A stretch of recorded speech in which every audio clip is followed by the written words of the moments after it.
Comezarei por agradecer as palabras de Clara e dicervos que evidentemente a luz da súa propia intervención e de súas propias palabras pois está claro que realmente na estrada pois foi un labor docente o que desenvolví que tivo aspectos moi reconfortantes. O fundamental foi intentar que a maioría do alumnado pois non saísen persoas renegadas respecto do seu propio país. Sempre intentei combinar o que eran os mismos elementos de cualificación conforme aos estándares do ensino establecido e dizer aquilo que había que saber, porque formaba parte da lógica do sistema con aquelas cousas que o sistema non tiña ningún interés en que se soubesen e que, sin embargo, eran cruciales para uns mozos e mozas desde a adolescencia na adolescencia na que estaban. E da estrada poseiu unha canteira enorme de mozos e mozas que hoxe está desempeñando nos seus postos de traballo polo menos o exercicio das súas funcións con unha mínima dignidade de galegos e galegas, e isto sempre é un motivo de satisfacción. Acabarei por dizer que agradezo moito o convite de Queremos Galego, porque dá a oportunidade tamén de que podamos poner ahora un pouco en común, con total sinceridade, algunhas cuestións que, afortunadamente, dentro do mal, a actual conflictividade está deixando un pouquinho máis ás claras de como as estuvemos vivindo mellor durante os 15 últimos anos. Obviamente, dixo Clara que o concepto de conflito lingüístico é un concepto que parecía, por parte de moitos voceiros preocupados de a cuestión lingüística en Galiza, pois superado, non? E máis, houve algún cualificado lingüista de institucións académicas universitarias en Galiza que chegaron a afirmar que estas eran cuestións prácticamente dun pasado que xa non existía, que a capacidade non era conflitiva desde o punto de vista lingüístico e que, por lo tanto, había que comenzar a utilizar outro tipo de terminoloxía. En Bergantes nos atopámonos confrontados con un conflito abertamente político, non porque nos queiramos, sino porque quen detenta o poder en Galiza o ten iniciado de forma meridiana, de forma descarada. E frente a esa forma descarada de asumir o conflito como un conflito político aberto, danos oportunidade tamén para matizar e para pensar un poquinho en que estaba acontecendo a nivel social, que é onde os idiomas existen, tanto antes de que houbera o conflito así plantexado en termos francos, como neste momento se chegamos a ver cal é a conduta lingüística que existe na Galiza e cal é o seu trasfondo.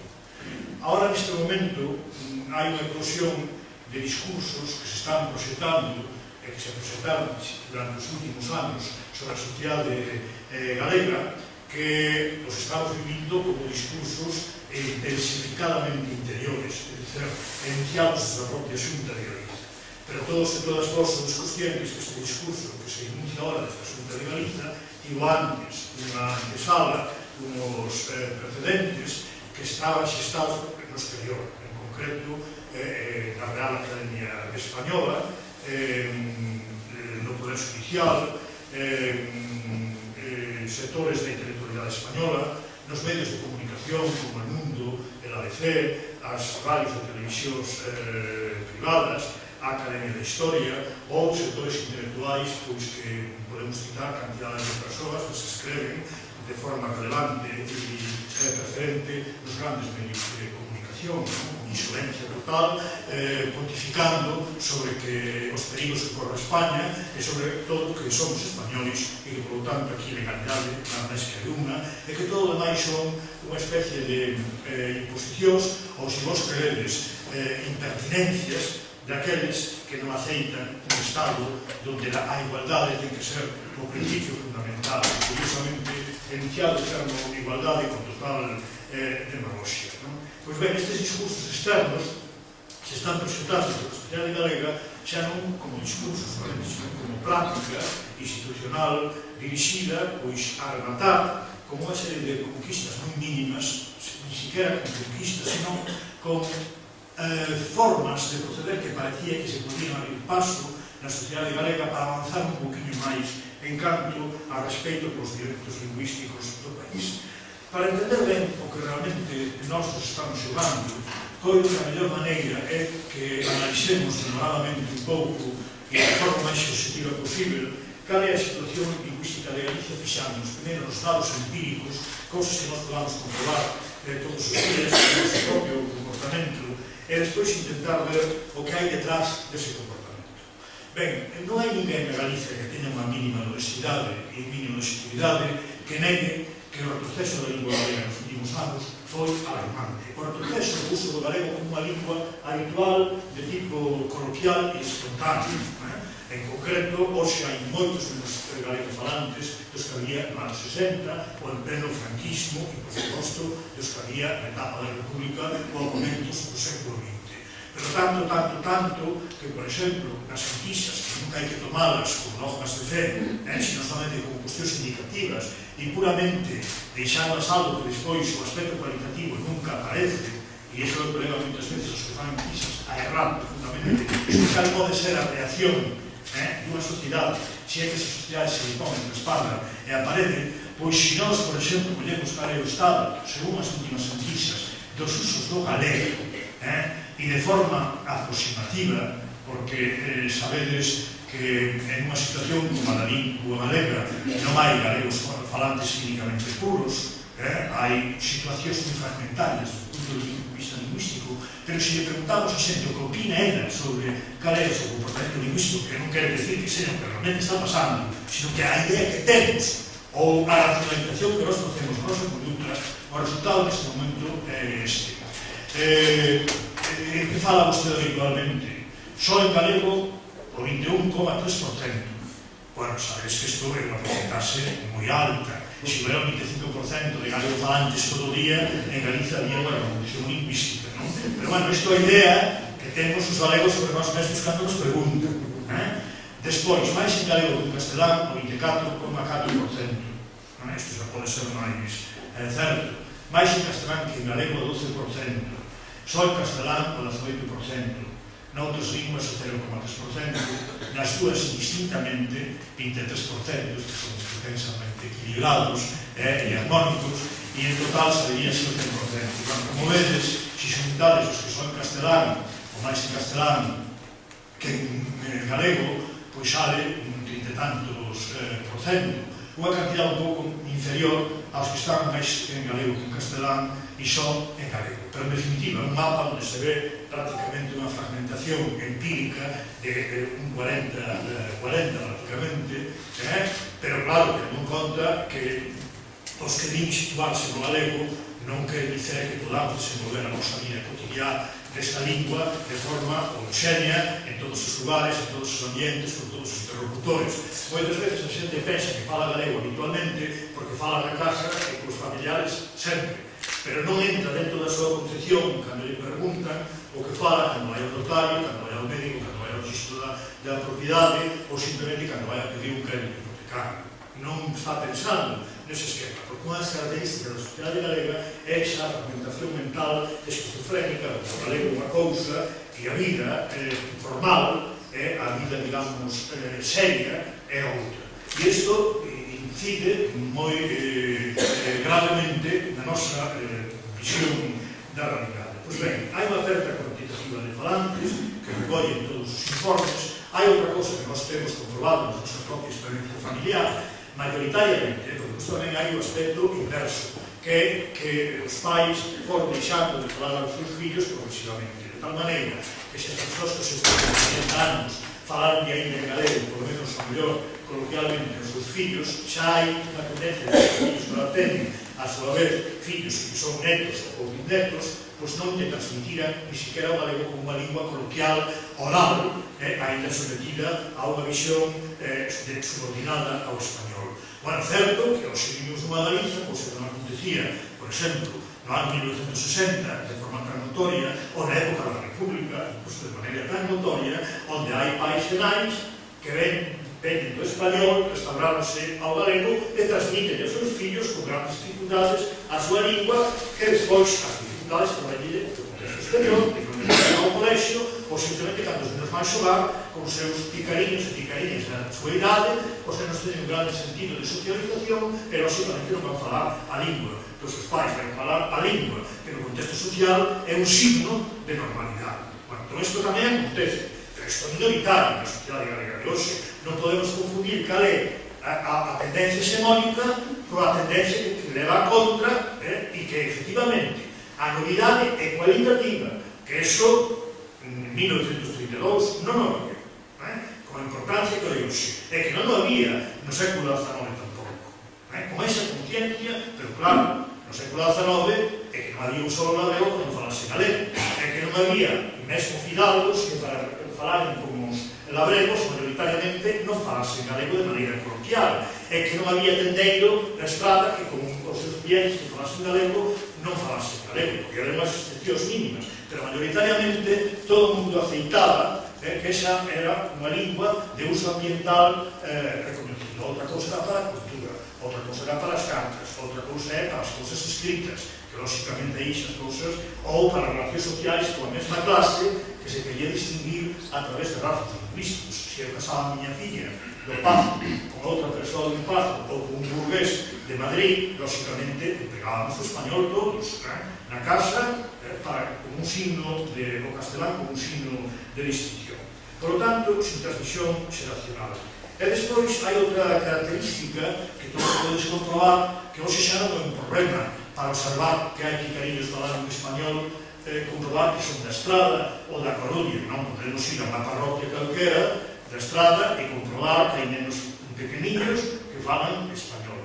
Esa división campo-cidade que tradicionalmente en Galicia podía servir simbólicamente, aparencialmente, para dizer que o galego estaba no campo e o español, os castelán nas vilas, eso hoxe é unha verdade exclusivamente relativa, é máis fantástica que real. A introducción do castelán está en todos os espazos da sociedade galega, de unha maneira máis aguda ou menos aguda, pero o problema de asimilación da infancia é prácticamente unha tendencia xeral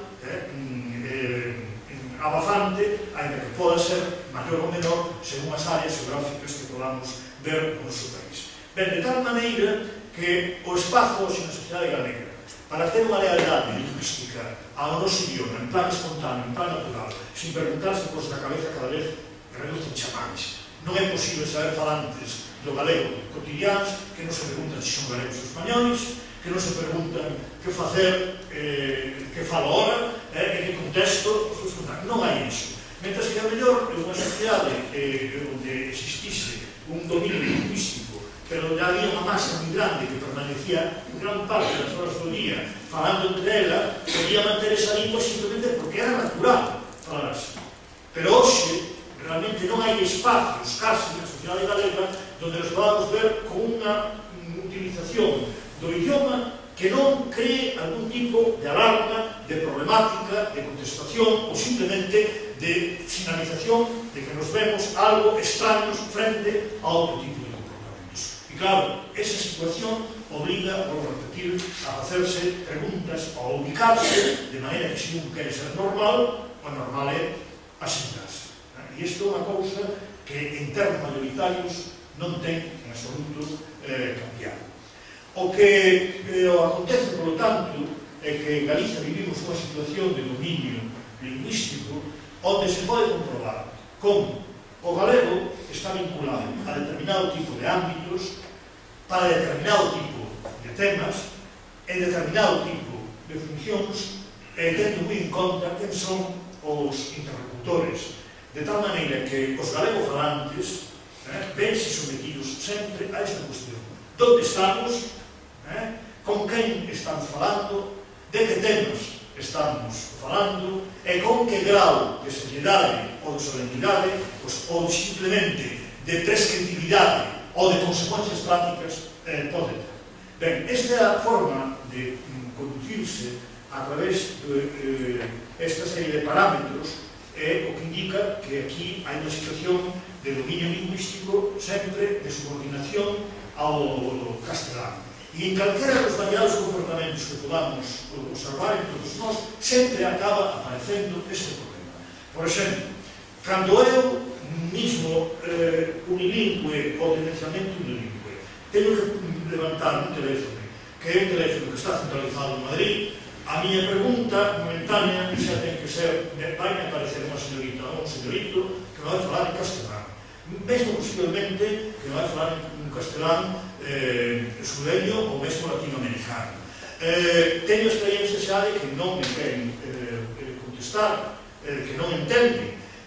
Ante a levantar o teléfono teño que preguntar despois se sigo, me manteño, ou como é unha costume utilitaria, momentánea, falo tal que me den o billete ou que me vendan a entrada e acabo antes.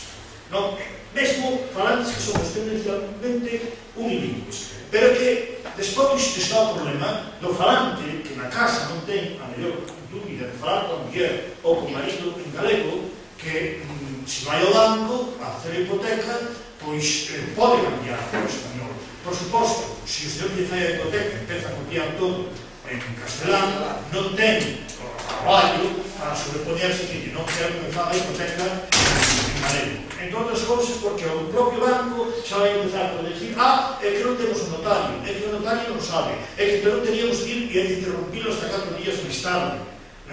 Ou simplemente, cando é un desconocido, que ben próximo, temos a atender que o desconocido me teño que dirixir a él en castelán. E mesmo se o personaxe que se me aproxima é un personaxe que descoñozo, ben vestido de determinada maneira, ainda que ese personaxe me poda falar inicialmente en galego, teño a tendencia, a mellor, inicialmente a falar en castelán, hasta que mellor comprobo moi eficazmente que ese señor se mantén no galego. Todos somos conscientes de que este comportamento lingüístico dos galego-falantes, digamos, tendenciales, os que son, polo menos, de forma habitual de unha ou de outra maneira, os que non renegan do galego por principio, os que manteñen, polo menos, como unha certa tendencia natural, condicionada por toda esta práctica do dominio de subordinación ao castelán. E solamente hai unha minoría, lógicamente, que a mellor mantén o galego contramente o galego. Esa minoría, precisamente, é a que pode, conscientemente, romper as normas establecidas de subordinación ao castelán. Evidentemente, se eu, como galego falante, me manteño, é lógico que en un claustro todas as persoas que teñen esa conducta de subordinación, se eu me manteño, hai unha parte que se vai pasar ao galego. Pero se eu non me manteño, esa parte non se pasa ao galego. Mantense nas normas de conduta dominantes, o castelán. Co cal, o problema que temos nunha situación como a nosa é que non hai unha conduta bilingüe. Non é que eu estou instalado no galego e eu estou instalado no castelán e ese fala castelán e eu falo galego. Eso non é a conduta. Existe a posibilidade potencial de que a maioría podamos falar en galego, de que a maioría podamos falar en castelán, e solamente se dirime esa cuestión por unha correlación de forzas que está establecida socialmente por a estrutura de poder. Entón, andar facendo análisis sobre a situación lingüística de Galiza en plan persoal é errar profundamente. O dizer que temos unha situación bilingüe en Galiza é errar profundamente, porque o que hai é unha situación que na lingüística tradicional se chama glósica, pero se vos queredes chamar de outra maneira, unha situación de dominio a nivel social. A estrutura de poder ten arriba unha cousa e abaixo outra. E os individuos adecuamos esa estrutura de poder, rompendo-a con dificultades ou adecuando-a. Na interlocución que hai a comunicación, se hai alguén que rompe a estrutura de poder, aparecen moitos máis, pois todos conta que se interlocuciona na comunicación con estrutura de poder. Se alguén non rompe, eso non acontece. Por lo tanto, cando hai que romper unha estrutura de dominio, sempre hai un conflito, hai unha violentación psicolóxica.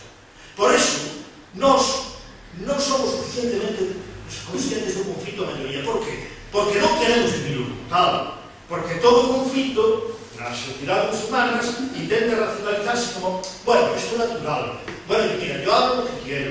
Yo les hablo castellano, les hablo gallego. Bueno, pues hablan gallego, pues hablan castellano. Pero o problema é que tens que preguntar porque esa persona fala galego, tendo en conta o contexto. Se ti faz igual, aceptado o español, é o castelán, é o xemónico, non hai outra posibilidade. Ben, isto confunde moitísimas veces a visión da situación lingüística de Galicia. E claro, dá ás veces unha idea totalmente idílica de que os idiomas existen ao marxe de como está estruturada a sociedade. E non nos decatamos de que, inda que os idiomas se enuncian individualmente, como se estou enunciando eu non podo enunciar nada disso se non tuviera un corpo social detrás.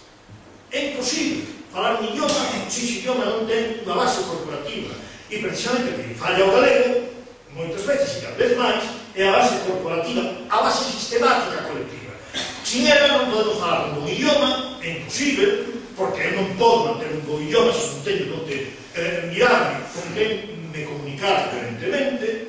É imposible que eu teña a seguridade e a certeza de que estou instalado con normalidade nunha sociedade normal, e ademais é imposible que eu poda desenvolver todas as capacidades potenciais que ese idioma ten e que é un idioma co que eu, se quero que se desenvolven esas capacidades, teño que identificar. Por lo tanto, o idioma en Galiza, maioritariamente, vou repetir, o galego aínda sería sempre o idioma para situacións familiares, para situacións de conhecidos, para situacións informais, para situacións coloquiais, para situacións sin poder. E isto é o que leva a esta aproximación tan terrible ao español, ao castelán, que se reflite cando collemos a televisión galega e vemos a Galloso e mesmo eses cómicos que temos, algúns deles moi bons, por certo, que mal, ademais, porque eses que fan así da señora e as duas señoras, que son a veces tremendamente galocos e tal, outras veces se nota que teñen un potencial, pero claro, o idioma que falan se dices que é terrorífico, non? Porque se entende que o galego é o que hai. O sea, o galego é unha cuestión da coloquialidade, e entón hai que ser como é a xente. Claro, o que nos decatamos é que a xente falamos como falamos porque somos unha caricatura a caspapada. Entón, por ese proceso acabaremos falando, pois eso, un castelán, un castelambao, non? Pero a estas alturas, que a sociedade galega non teña capacidade de reasir para decir coitelo de cuchillo, ou para decir bom de bueno, ou para decir aguardente, en vez de toque de, como se chama, de orujo, pois é simplemente que non hai estrutura de poder e que non se recoñece un estándar, os dos contas superior para a lingua galega. Ese é un problema gravísimo da normalización do noso idioma e que ten que ver exclusivamente con a fragmentarización e a falta de idea de que Galiza é unha cousa que ten que ser normal, con poder, con competencia, e que, por lo tanto, debemos de imitar unha cousa que seja coherente e lógica dentro do espírito do noso idioma.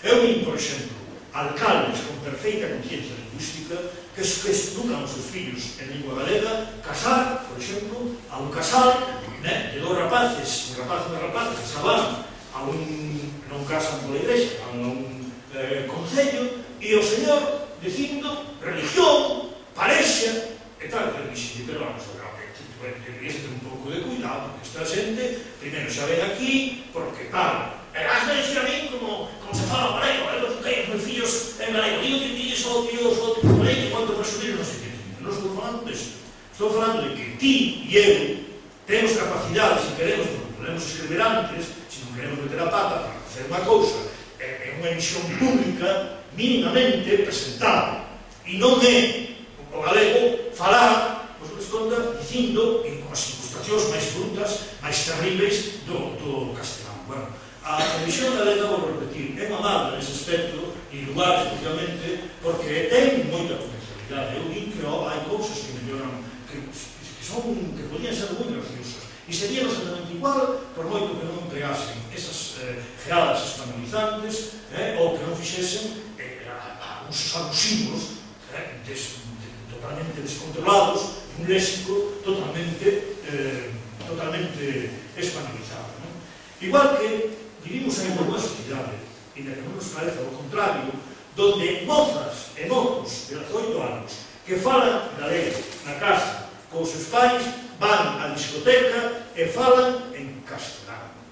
De tal maneira que esa idea de falar galego ser paisano non está desbotada da mente de moitísima población galega. É máis, sigue sendo un factor determinante da conduta de moita xente nova. E, de feito, eu teño comprobado que hai pintadas en cidades que hai pintadas onde, por exemplo, se hai unha pintada en galego, depois outro retrucan dicindo pailáns ou pailás, fora de Galicia.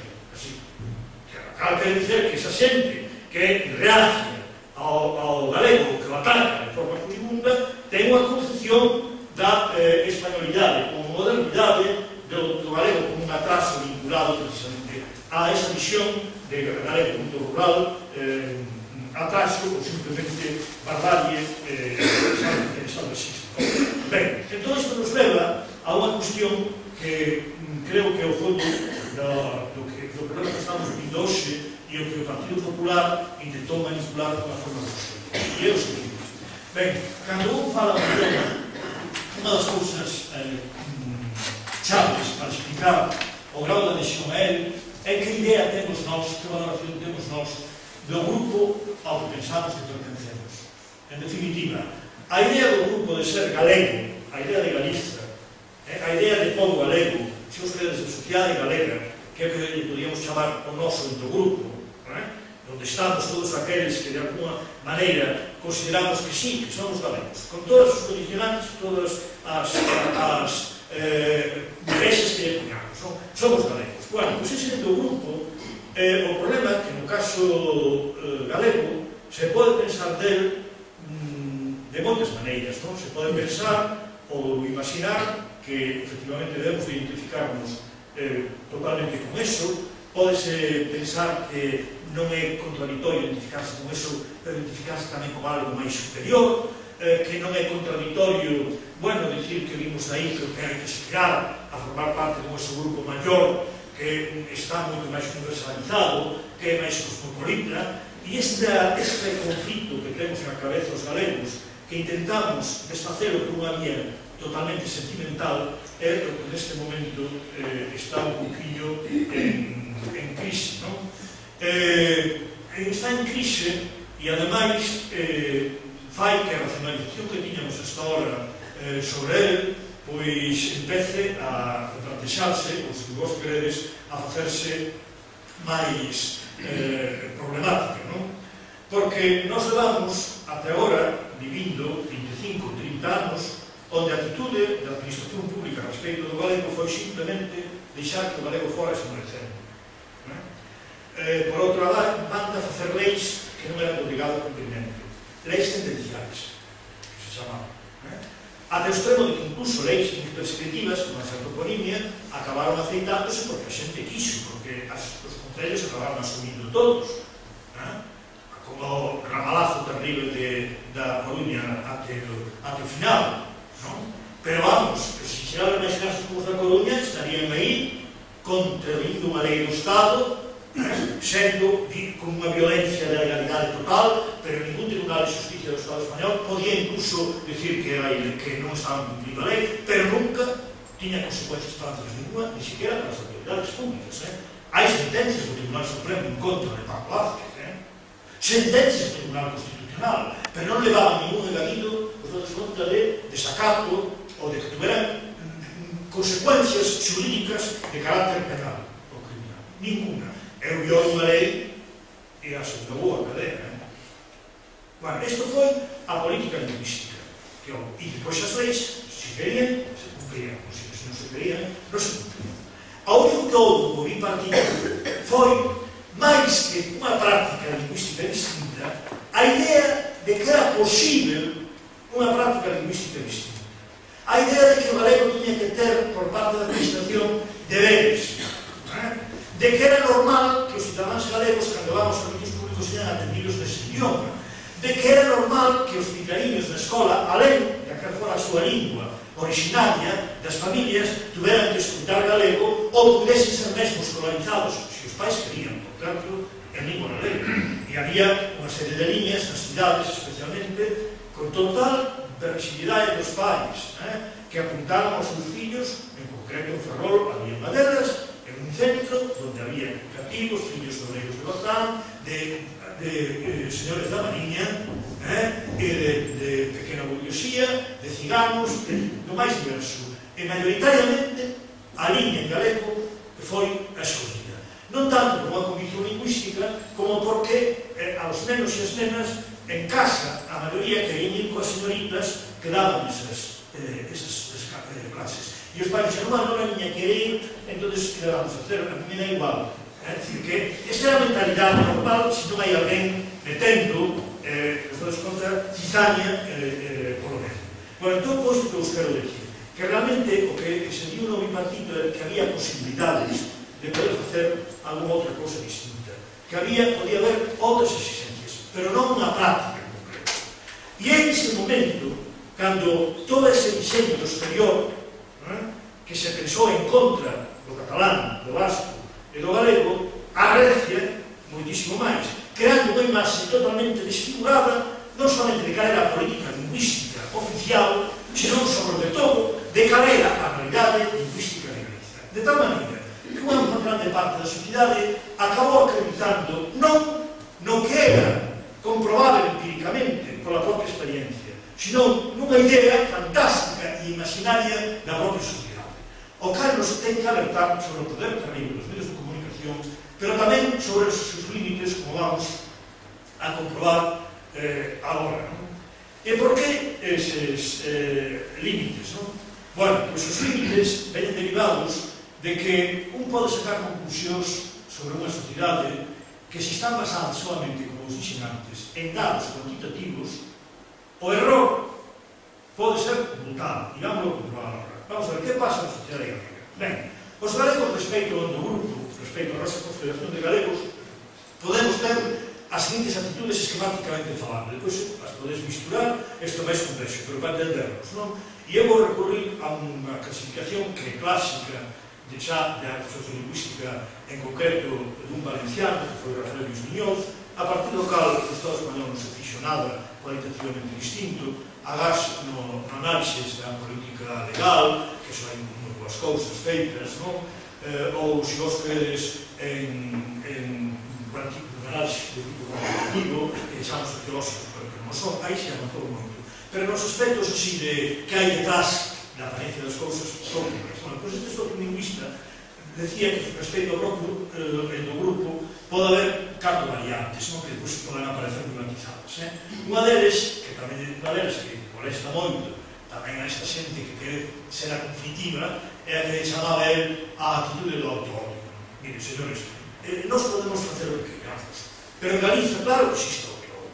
E claro que me molesta moitísimo ao Partido Popular que se diga eso, cando escoitas a falar, ya están esos. En Galicia nadie tiene autonomía, tendrás tú autonomía, pero autonomía quere dizer que nós, respecto do noso propio grupo, temos unha actitude agresiva, que se fora por nós era mellor que non existira, porque nos está recordando continuamente que pertencemos a algo que non nos gosta, que está mal visto, e que era mellor xa estar en outro grupo que ainda nos siga parecendo como ese grupo, como de fora, porque non reunimos todas as características. Eso le pasa, por exemplo, a un rapaz, unha rapaza que oculta que é galegofalante, porque eso está mal visto, se vai a unha festa, a un baile ou qualquer outra parte. Ou a un rapaciño, unha rapaciña que vai con a súa nai, que vende este imaginarios, calquer sitio, un comercio da estrada, cousa que pasará e que sempre ainda pasará, e que a boa mellor que a maior ven con unha pañoleta, ou ven vestida de maneira tal, ou non ven vestida de unha forma que indique que é unha señorita, simplemente que diga que é unha muller tradicional, dignamente vestida, pero que hai algo, ou que ten as mans moi traballadas, e a rapaza, que estuda o rapaz, pois que eso prohíbe un pouco. Bueno, esos son síntomas de que nós vivimos nunha sociedade onde está moi negativizado todo aquilo que indica que unha combinatoria de situación de clase máis de rasgos culturais e lingüísticos se non acaba de ser asumido. Eso é manifestación do autónomo. Por máis que ese rapaz ou rapaza co tempo vaya caminando e tenha transformacións moi positivas. Todos e todos pasamos por iso, en alguma maneira, porque unha sociedade onde é tan negativa a posición que se fai sobre ela mesma, pois está claro que costa acabar asumindo determinado tipo de cousas. Ou é os comentarios tremendos de carácter despreciativo sobre ese paleto ou esa paleta que está aí, ou simplemente sobre que isto da lingua galega é unha lingua de borregos, con eso non se va a ningún sitio, aquí hai que falar español, hai que falar todo o mundo, é unha cosa de atrasados, e esta ideoloxía é unha ideoloxía que caracteriza a un certo fragmento o sector da sociedade galega. Ben, o segundo é o que podíamos decir a visión sentimental. Ben, aquí foi onde o Partido Popular intentou actuar cos seus discursos. Bueno, maioritariamente, e depois darei uns dados moi interesantes do punto de vista empírico, maioritariamente os galegos temos un problema que hai unha distorsión moi forte entre a nosa conciencia, un certo orgullo de ser galegos, pero que está vinculado a cuestións totalmente primarias. Por exemplo, está vinculado á nosa familia, está vinculado á comida, está vinculado ás tradicións. Todo o que é Galiza para nós é o paisaxe, o comida, culinario, familia, a terriña. Eso que se...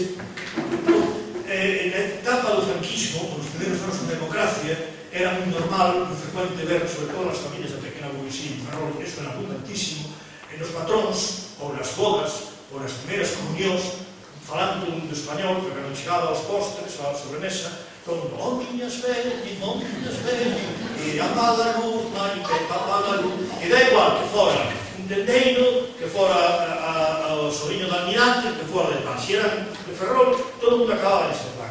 Creo que ahora xa as cosas que están máis sofisticadas. Bueno, entón, isto é o que era a nosa forma de ser galegos, de catalos. Bueno, isto era abastantemente mayoritario na sociedade galega. A adhesión sentimental ao país. Pero claro, as adhesións que se manteñen sentimentais, pero que non pasan ao nivel do práctico, ao nivel do social, do político, do económico, ten ningún problema. Aí hai unha fragmentación. É o que está utilizando de Gadis cos anuncios. Os anuncios de Gadis,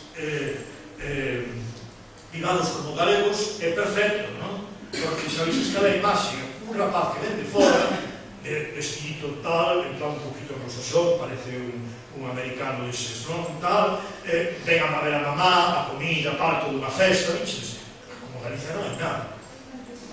A máis ben triunfante do exterior. Bueno, esa conciencia, vou repetir, é mayoritaria. E esa conciencia é moi grande sobre o noso idioma. E aí o Partido Popular errou, e pensou que ese sector social, se se lle premia moito, que iba a bandear, a estular claramente cara ao odio ou cara á agresión, cara á eliminación. E non se está producindo ese fenómeno. Se está producindo o fenómeno de a incrustación ou un dixeiro vascular cara a, bueno, el gallego e el español. Claro, e esa era a conciencia mayoritaria que había antes. Que quere usted en nos dous? Claro, pero a política do Partido Popular non vai a repartir a cousa do 50%, que era a política anterior, teórica, non prescriptiva, non práctica, pero a teórica era esa. Co cal errou, porque ao ir a unha política excesivamente hostil, intentando traballar sobre unha base empírica que podía funcionar desa maneira, a leitura que se fixo, gracias á acción tamén social e política, foi estes veñen a agreder, porque no fondo o que non queren que sexamos nin galegos. Queren acabar con todo. Entón, honesto, pasarse un pouco. Mesmo algúns español falantes que están instalados na lesión sentimental ou incluso nunha lesión maior, pero non práctica, isto non acaban de ver. Pareceles excesivo, pareceles que en todo caso algo dentro do grupo temos que ter. Non podemos ir a unha sociedade totalmente anómica, amnésica, e tan anulada que seremos realmente os españóis de primeira fila. Seremos, é dicir, hai tamén preguntas que todo o mundo nos conta. Bueno, renegar sí, pero tanto é un perigo. Pois de catalás. E isto é o que aconteceu, que non basculou este sector. En concreto, as enquisas que hai, a máis que coinciden todas, e vou repetir, sin sacralizadas, dan para Galiza un espectro deste teor. Persoas que se sinten só galegas, o 6,8%, casi o 7%. máis galegas que españolas, o 19%. En total, entre as dúas, son un pouquinho máis do 25%. Tan galegas como españolas, o 61%. Pero claro, se vos sumades o 61% de tan galegos como españoles, que a maioría son proclives a aceptar un programa de bilingüismo ao 50%, máis os que queren solamente o galego, ou máis galego que español, claro, a sociedade galega non resposta a esa idea do goberno do Partido Popular, ni siquiera desde o punto de vista empírico. O Carlos prova que eles foron a unha tensión por motivos claramente ideolóxicos e políticos para cumplir os dictados da españolización de Galiza, o lugar máis frágil, sin protección institucional, nos contentos de pensar que entrar a saco iba a ser unha cousa facilísima. Pero claro, ademais non contaron con que a capacidade potencial real do 16% máis 6% é moi grande en termos de movilización social. É dicir, que ese 25% movilizado socialmente non o teñen eles na parte agresiva nos descontos do otoño. Non o teñen, non hai na sociedade galega. É dicir, poderán estar en casa resmando, poñendo a decir que tal, que hai que acabar con eles, que estos son non sei que son anticuados, que son separatistas, pero non teñen capacidade de movilización, porque a maioría social se move no ambiente morno. Bueno, tal. Esta é a situación. E aí foi o gravísimo error. E aí está tamén a idea de acreditar na nosa propia potencialidade, que vou repetir, no caso galego, é moita. O Partido Popular, por tanto, cando se adheriu a esa idea de transferir a sentimentalidade ao auto-odio e a base de unha teoría, que tamén foi unha teoría tradicional, de que non hai por que ver ningún conflito dos dous idiomas, que esta é unha sociedade bilingüe, armónica, que hai dúas casas para cada un dos idiomas, un que é un idioma que se pode utilizar unhas veces, outras, por certo, eles sempre demostran que a teoría das casas é unha arriba e outra abaixo. Hoxe vindo para aquí o señor Ricardo Varela, na Coruña, en súa conferencia, puxo a ceder ao goberno de España, dicindo que, claro, todo para Toledo, todo para Toledo. Pero claro, na confesión iba a penitencia, sabedes como dicía, non? Claro, todo es para Toledo e nada para Santiago, e España non sabe el error que comete con esto, porque claro, todos somos españoles. Non, pero si todos somos españoles, Toledo son máis españoles. Non, é dicir, con unha en Coruña, sempre que ten que falar de algo serio, xa ten que pasar por un suplicio de 30 anos de institucións autonómicas que acabaron formalmente en galego. Ahora eso retrotraerlo, intentan, pero como é a cousa renxe, porque verse ambientalmente nun lugar de teatro, fala galego, xa había unha tradición, eso volveu atrás é un poquinho duro, non? Intentan, pero renxe. Bueno, pues esta teoría das dúas casas da conflictividade quixeron levar incluso outra terrible, que mirad como intentan a amnesia e a perda de memoria histórica. En Galiza hai dúas linguas, e as dúas son propias de Galiza. Hai que desterrar a idea de que hai unha que é propia. Vos fixaros o sentido que isto ten, porque isto é algo así como se anulamos a historia do que cada quen producimos. Originariamente, o mundo é un caos, ese é o origen fundamental do caos. Cando un pobo non ten unha idea de onde ven, é facilísimo xa de manipular, é facilísimo de facer con un pandeiro. Podemos ir ao auténtico holocausto mundial. E esa idea, efectivamente, é moi grave, eles intentaron introducila, e de forma tamén fraudulenta, que é a base desa apariencia de ultra-plurilingüismo, non? Galego, castelán, inglés. Por qué? Porque eles saben que con ese xogo podes español, español, español, inglés, español, español, español, inglés, español, español, reducindo cada vez máis o que xa era un reducto do sistema educativo. É dicir, que teñen claro, porque o resto é máis de administración pública, se sabedes por onde vai. A administración de justiza é competencia do Estado, os xuíces fan o que queren, non? A administración do Estado, o que queren. Os funcionarios, nós non podemos poner unha pistola para que lle falen a vostede en galego, porque aí que foran xa a saco para impedir que nas leis parciais figure o deber de atender aos cidadáns na lingua galega, se falan, non é solamente para falar por condición, si é que hai que contestar na lingua dos usuarios. Non quero que figuren iso. Por certo, curioso, a primeira lei non vai figurar, non así, pero que sí, os usuarios teñen dereitos, sabedes que a lei, porque non é un remedio, non querían sacar as os, a lei de caixas. Na lei de caixas, por primeira vez, hai un artigo que fala dos dereitos dos usuarios e dos utentes das caixas de aforos, pero non solamente das galegas que poden quedar aquí, se se fai a fusión, sino de calquer caixa de aforos que actúe en Galicia. Mirade, si cando se apretan e cando necesitan, teñen que pasar polo ano. Bueno, pois con isto, e non me vou alongar muchísimo máis, solamente vos quero dicer que estas actitudes, a das dúas casas, a harmoniosa, esta que defenderon moitos pedagogos, a da lesión sentimental e a da autoodio, están contrastadas co que podríamos falar de os que estamos a prol da normalización do galego. Que se entende por iso? Vamos a ver, en que estamos traballando? Pois estamos traballando nunha orientación que é verdade que cun goberno distinto, ainda que xa moi tarde, mal e arrastro, depois de 30 anos, pois teríamos que comenzar un camiño que sería, primeiro, a igualdade xurídica das dúas linguas. Non existe esa igualdade xurídica das dúas linguas. Se non conseguimos que xurídicamente o galego sea unha lingua que teña dereitos para os seus falantes e deberes para as administracións públicas, xa non é unha lingua como o español. O español é unha lingua que se considera unha lingua con dereitos dos individuos a falada e con deberes por parte da administración. Pero que o galego, o catalán e o vasco non se concede ni siquiera o estatus legal dunha lingua estranxeira.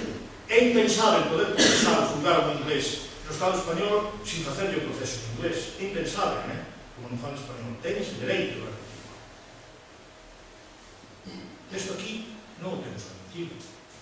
Ni siquiera os tratos para as linguas estranxeiras normais. Entón, nós temos que ir a unha concepción onde se escriben deberes para estes idiomas. Vos sabedes que o Estatuto Catalán está pendente de unha sentencia do Tribunal Constitucional e están aí, que non saben onde sair justamente por este problema. E é legítimo que os povos teñamos linguas que teñan carácter prescriptivo, se non estamos perdidos, se non son linguas oficiais.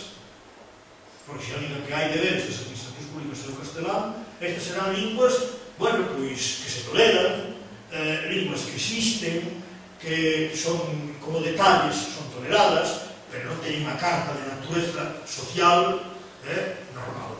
Isto é clarísimo. Primeira cuestión. Segunda cuestión. É normal que a administración pública galega e o autogoberno de Galicia, que para eso está, que non é o que ten todas as competencias, pode ter as 70% das competencias do que afecta a Galiza, teña como lingua preferente a lingua propia. Preferente quere decir que é a que normalmente exerce toda a súa actividade, como administración pública. O cal non quere dicer que os falantes individuais non paren a lingua que queiran. O profesor non. O profesor ten que seguir o dictamen dunha planificación lingüística que é unha responsabilidade pública. O xuiz non, o xuiz ten que limitar a quen son os interlocutores que ten, quen é o procesado, quen son os abogados e os dereitos de uns e de outros. A televisión pública, pagada con cartos galegos, non. Os xornais subvencionados por dinheiro público non teñen que ter unha mínima restricción. Aquí non hai nada disto. Nada disto. E, sin embargo, hai todos os aparatos do Estado funcionando sobre o país que aí non hai ni siquiera dereitos nin a abrir a boca. A ningún de nós se nos ocorre decirle a Telecinco toda a programación de Madrid ten que facer. É que non se nos ocorre. Se nos pode ocorrer se hai desconexións galegas e reciben dinheiro da Administración Pública de Galiza. Entón, sí. A ese marco temos que ir. Despois está unha cousa moi importante e é non confundir o respeito dos dereitos individuais dos falantes co que ten que ser a política entendida como planificación lingüística. E explico. Un neno ou nena ou unha nena nunha clase, por os pasillos, ou dentro dunha clase, se non está vinculado á competencia lingüística, pode falar o que queira, e como queira. Como profesor ou a profesora, incluso, o seu marido a súa filla ou non lle tente, pero no exercicio da súa función como funcionario ou funcionaria non pode, porque hai un deber superior que é estar ao servicio dos usuarios, e isto ten que ter unhas regras de xogo mínimas.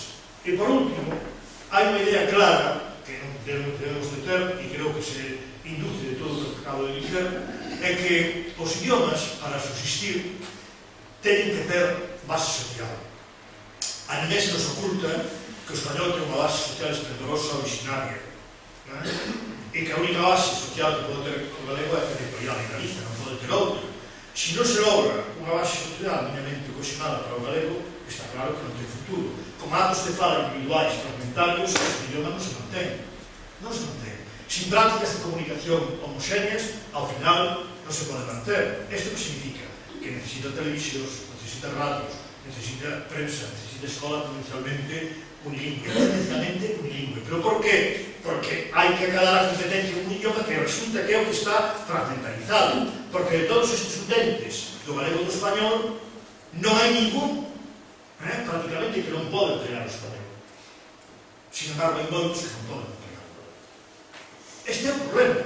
E depois colocar as condicións sociais para que o uso do galego poda ser normal, para que non seja unha lingua discriminada ou que chegue do grupo marcado, os desconta negativamente. E iso é un deber que o amañamos nós internamente con unha política clara neste sentido, con objetivos totalmente planificados, ou non nos van facer outros por nós. E realmente os outros, o que teñen moi claro, é que se establece un espazo de comunicación, que é o espazo territorial galego, con unhas reglas de xogo, donde os interlocutores, os temas, os ambientes non están condicionados en contra do galego, xa de paso unha conciencia da realidade que acaba con o odio, que traslada a integración sentimental en unha integración práctica, e claro, é un cambio de conciencia colectiva. E que non se quere no Estado español, que hace un cambio de conciencia colectiva. En Galicia menos que ningún sitio. Por eso dicen, a ver se vamos a hacer con os catalanes. Dan unha idea que en Cataluña tamén é falsa. En Cataluña, a diferencia con Galicia, sabes que é fundamental, son dúas, basicamente. Un é que o catalán chegou a manterse como lingua das clases medias con un grau de naturalidade maior que o que hai na Galiza, e segundo, que as institucións catalanas funcionan full time a pro do idioma, por lo menos tendencialmente, por lo menos intencionalmente. Ora, a base social catalana, e como non seña unha vila rural, os descontos ou Lleida, ou Girona, a esa Barcelona, os atopados os taxistas de turno que desbafan, poñen a parir a política lingüística da Generalitat, falan en español, non soltan unha palabra. Ora, a maioría deses, teñen un neto, mandan a escola, e está, catalana. O neno que sale ao patio, fala as castelán, non pasa nada. Esta realidade lingüística de Cataluña non é. Os jornais, hai un en catalán e outros dous que son traducción, que é traducción de outro en español, e para de contar. Ahora, é certo que existen as institucións non xogan metendo golpes contra a casa. É impensável en Cataluña un goberno que incide na negativización do país. Eso é impensável.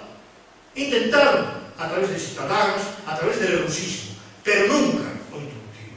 Aquí resulta que o que estaba asfixiando ao país a través de unha política morna de deixar morrer, agora foi activo, como se fora un colectivo tipo Ciudadanos, o tipo Galicia Bilingüe. Pero vou repetir, non o van conseguir, porque isto se está convertindo nun boomerang, non?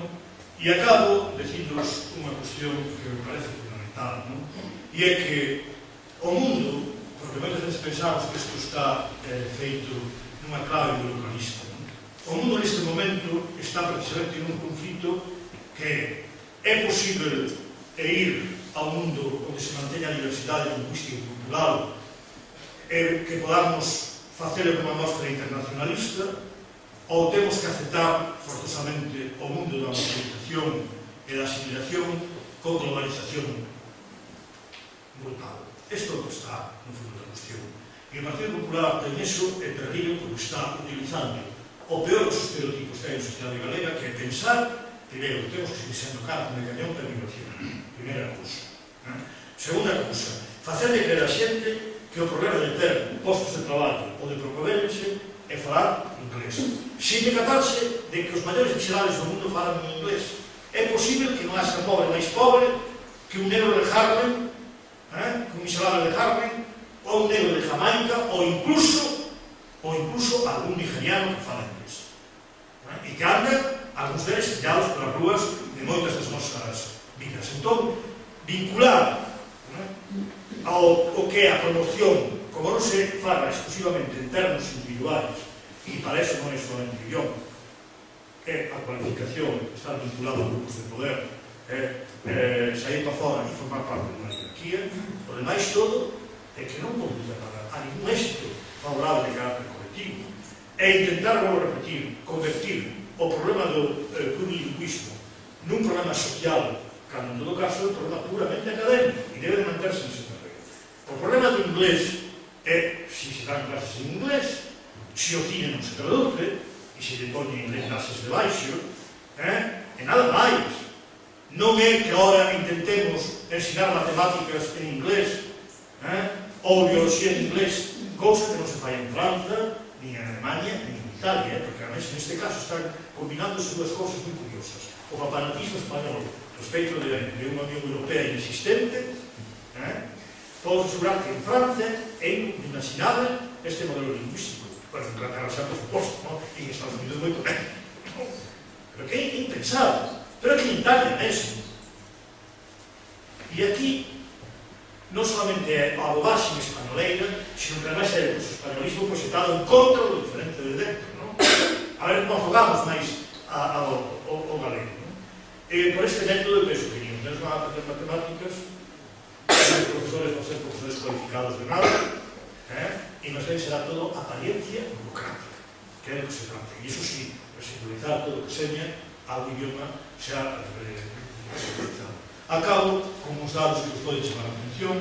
Antes xa vos din algúns, pero en concreto é curioso que se mirades, por exemplo, a conciencia lingüística e mirades o grau de xente que quere que cambie a estrutura do Estado español, e todo iso coincide todo o 25% ese que os dixen de xente a que quere que cambie a estrutura do Estado español para un Estado federal ou tal, digo, independencia é o 25%. A independencia é o 3%. O resto de todos constituyen que hai que esperar o marco autonómico.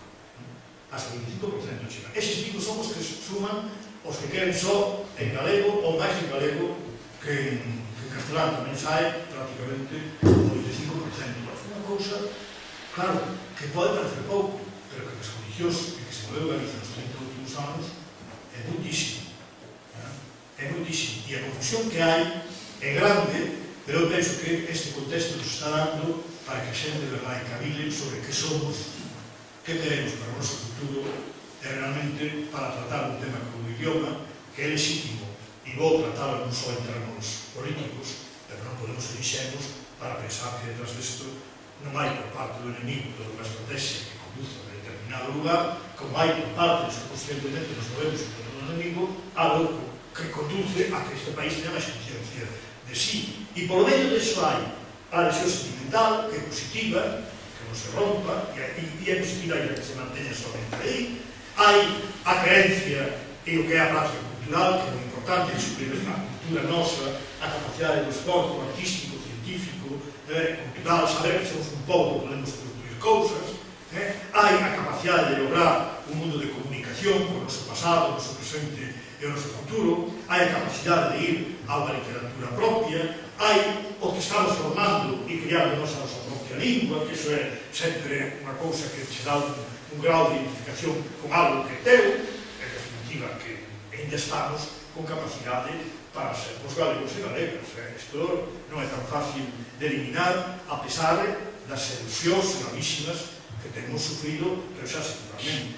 E unha delas, e vos notaríado, foi a inmigración. A inmigración en Galiza foi terrible. Foi botar a xente para fora, como españois, proxetando os españois para aquí no sentido negativo, auténticamente esperpéntico, e ainda se sustimos.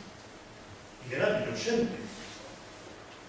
Bueno, pois o que temos que lograr é a ver se somos quen de chegar a unha situación onde este país, a través da súa consciencia propia e colectiva, teña unha comunicación consigo mesmo e cos demais que non se asente na negación nin no desprezo, sino na capacidade e na competencia para ter